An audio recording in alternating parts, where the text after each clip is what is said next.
Thank you for stopping by. Please don't worry if the power button on your Oppo Reno 4 has stopped working.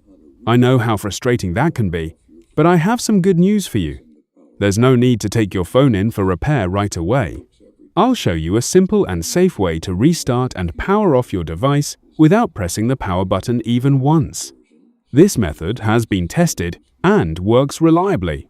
The only thing to keep in mind is that, depending on your Android version, the interface on your phone may look slightly different from mine.